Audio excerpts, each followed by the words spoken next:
É sempre difícil a gente falar da gente, mas eu acho que se tem uma característica que eu poderia definir o meu ser, é uma coisa chamada atitude. Desde que eu tinha 16 anos, que eu li aquele livro do Og Mandino, que é o maior vendedor do mundo, e que lá tinha uma frase que dizia o seguinte: o fracasso jamais te surpreenderá se a decisão de vencer for suficientemente forte.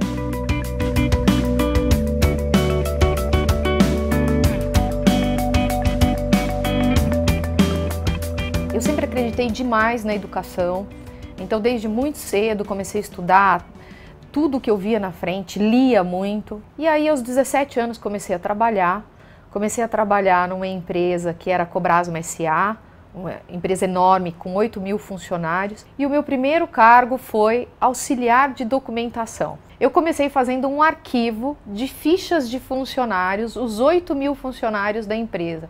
Imagina você arquivar aquilo por ordem alfabética, 8.000 funcionários. E o que eu pude aprender ali? Que eu tinha que ter muita atitude e muita determinação para ter alegria em fazer um trabalho tão metódico.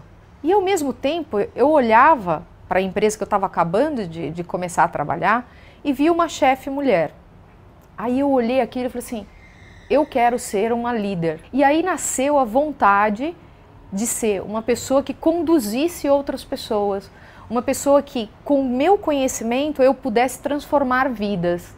E aí eu acho que nasceu esse meu principal jeito de ser, o que eu tenho de mais intrínseco, que é a atitude e a vontade de dividir, de ensinar, de repassar tudo aquilo que eu sei.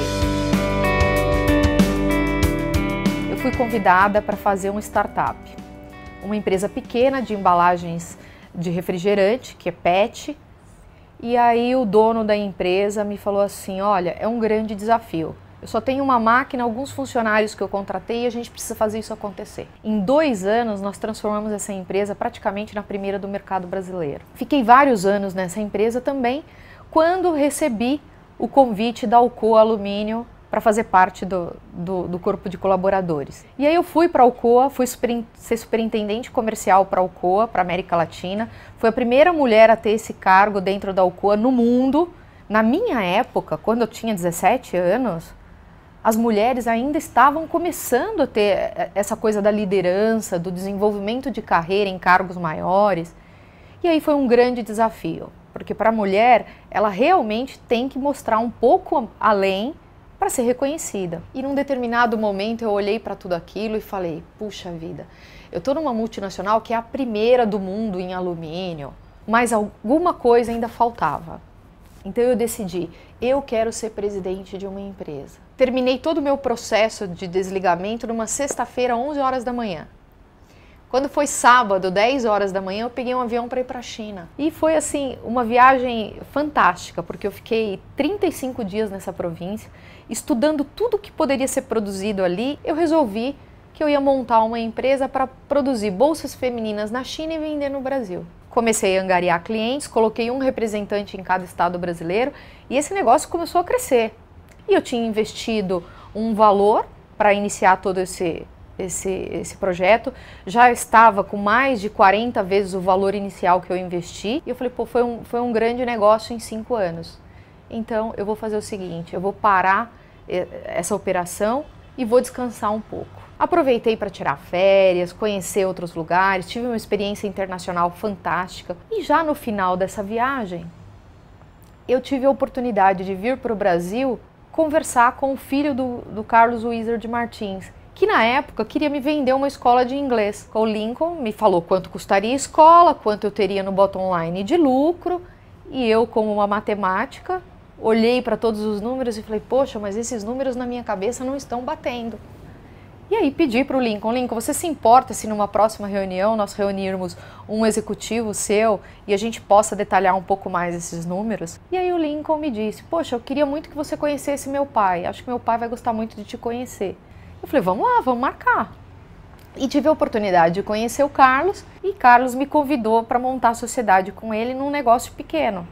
Em 3 meses de operação com esse negócio, que era uma agência de turismo, que chamava CWM Tour, a gente olhou para o resultado, a gente já estava 20% acima do break-even E o Carlos falou assim, não, Giovana, eu preciso da sua ajuda na empresa, na Multi. Eu falei, então é um grande desafio? Vamos lá, vamos fazer. Vamos ter atitude de fazer esse negócio. E o que nós fizemos? Começamos a fazer aquisições, fizemos várias aquisições e nesse momento das aquisições nós fomos fazendo business units de vários negócios, a gente começou a ter várias marcas. No final de tudo isso, nós acabamos que vendemos 15% para o Private Equity do Itaú. E depois de tudo isso montado, estruturado, foi criado um conselho. Eu era COO da companhia, também fazia parte do conselho. E aí já toda essa minha experiência de gestão, de condução de empreendedorismo, de negócios novos e tudo, começou a me chamar muita atenção para aquilo que eu fazia assim, naturalmente, que é uma boa governança corporativa. E já na minha cabeça estava a condução de um novo negócio, que é a Donella Partners, que é a empresa que hoje eu sou fundadora e CEO. E aí eu gosto muito desse negócio de novos segmentos, novos negócios e poder tramitar em vários projetos desde startup até empresas de 20 anos, 30 anos, e a gente poder conduzir tudo isso de uma forma a colaborar para que essas empresas se aprimorem e perpetuem os seus negócios. Quando a gente olha para as histórias dos foras de série, acho que são pessoas que não têm o pé atrás com aquilo que é desafio. É um sonho? É. É difícil? É. Poucas pessoas fazem? Sim, poucas. Mas por que eu não posso fazer? O fora de série, ele vai, ele sonha, ele acredita, ele constrói o caminho e várias vezes nesse caminho tem buraquinhos. Ele cai no buraco, ele levanta do buraco, dá 3 passos atrás para poder andar mais um à frente. Fora de série tem persistência. A gente fala muito assim de fórmula ideal, né, de ser líder ou de ser empreendedor. E eu definitivamente não acredito nessa fórmula mágica. Eu acho que o ideal é sempre aquilo que a gente tem de maior sonho e maior paixão dentro da nossa cabeça. Se a menina tem 16 anos e aos 18 ela vai empreender e ela diga, não vou ter sucesso porque eu não passei por toda a carreira de uma grande executiva. Não existe essa fórmula. Porque se ela for apaixonada pelo que ela faz, se ela realmente tiver atitude, ponderar e buscar o aprimoramento que ela precisa para executar cada fase, ela vai conseguir. A única coisa que eu sempre tento passar, e deixo bem claro isso, é que venha você de onde você vier, como eu, de um pai e uma mãe super simples, meu pai foi caminhoneiro, minha mãe foi empregada doméstica, os teus pais vão se orgulhar de você se você como líder chegar numa liderança e falar, não usei caminhos tortos, procurei usar em 100% da minha carreira a ética, a responsabilidade, o respeito humano. Então fazer bem feito e fazer com o caminho reto dá certo, sim. Quando eu olho para tudo isso, né, esses 29 anos de experiência, eu digo, poxa, o que me levou a fazer tudo isso? Eu acho que é o que a gente começou a conversar, que é a atitude. Porque nada eu media dificuldade. Tudo eu pensei, eu quero fazer isso, então como é que eu tenho que fazer isso? E acho que uma coisa muito boa que aconteceu em todo esse processo foi eu não ter medo de assumir responsabilidades maiores do que eu podia assumir. Porque eu nunca pensei o quanto eu ia ganhar em termos de salário se eu fosse presidente, se eu fosse diretora.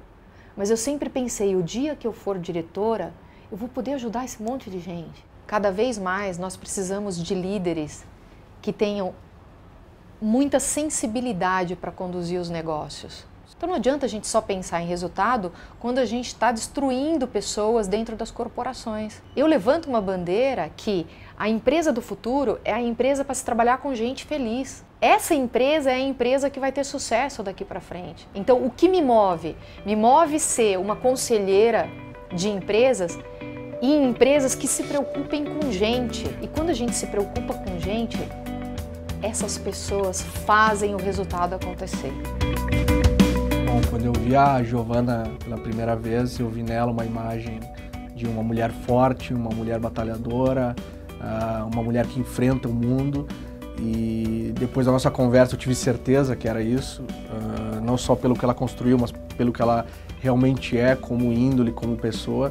São tantas coisas legais que ela participou, tantas conquistas legais que é difícil destacar uma, mas obviamente ter participado da gestão do Grupo Multi ao lado do Carlos Wieser, com certeza é o que mais destaca ela. Ser reconhecida por ele, que é um fora de série, como uma mulher incrível e super fundamental em todo esse processo que a empresa vive, que o grupo viveu, eu acho que é a melhor resposta que poderia se ter sobre qualquer dúvida. E a Giovana agora ela está renovada, ela está com espírito novo, querendo empreender. Não consigo imaginar onde ela vai parar, só sei que é legal, é bom estar do lado dela, dá vontade de estar do lado dela, porque ela realmente vai e está com muito gás para construir coisas, projetos muito bacanas na empresa dela ou participando de outros projetos. E eu acho que esse papel hoje em dia é tão raro que, com certeza, esse talvez seja o principal motivo para ela ser fora de série. Continuo gravando a minha essência. E simples não quer dizer simplismo. Quer dizer que não tem vergonha dos seus valores, pelo contrário. Eu luto muito para a companhia não perder os seus valores, apesar de 700 e tantas lojas, de estar em muitos estados, de ter comprado mais de 12 redes até hoje, além de crescer.